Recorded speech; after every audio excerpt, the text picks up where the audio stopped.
Kozimxon aka, qancha ko'p pul topsam ham baribir yetmayapti. Nima qilsam bo'ladi? Pulingiz ko'payib, barakali bo'lishini xohlasangiz, men 3 ta tavsiya bergan bo'lardim. Birinchisi, har bitta ishingizda birovning haqqi sizga o'tib ketmasligiga amin bo'ling. Shundoq qilingki, kerak bo'lsa siz ko'proq bering, lekin u odamning haqqi sizga o'tib ketmasin. Bu sizning xodimlaringiz bo'ladimi, biznes partnyorlaringiz bo'ladimi? Amin bo'lingki, birovning haqqi ko'pmi, kammi sizga o'tmasin. Ikkinchi beradigan tavsiyam, topayotgan pulingizni, daromadingizning bir qismini davomiy xayriyaga ajratib turing. 5% bo'ladimi, 10% bo'ladimi, 1% bo'ladimi?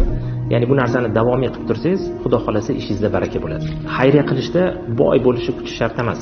Topayotgan ozgina pulingizni bir kichkina qismini ham xayriya qilib, ishingizda barakaga erishishingiz mumkin.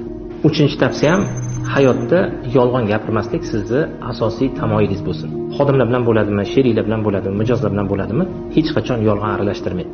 Rost gapni gapirishingiz sizni ziyoningizga bo'ladigan bo'lsa ham, Xudo xolasa bu sizga ko'proq baraka keltiradi. Shuning uchun hech qachon yolg'on ishlatmang, doimo rostgo'y bo'ling. Rostgo'y bo'lishingiz nafaqat sizni barakangizni oshirishi, balki biznesda sizga bo'lgan ishonchni ham oshiradi. Hozirgi kunda brend degan narsa juda ham ko'p gapiriladi. Brend o'zi nima degani desangiz, bu ishonch. Odamlar sizga ishonsin, siz bilan ish qilish mumkin. Siz hech qachon birovning haqqiga xiyonat qilmaysiz, yolg'on aralashtirmaysiz. Ana o'shanda Xudo xolasa sizning ishingizda baraka bo'ladi, mijozlaringiz ham ko'p bo'ladi.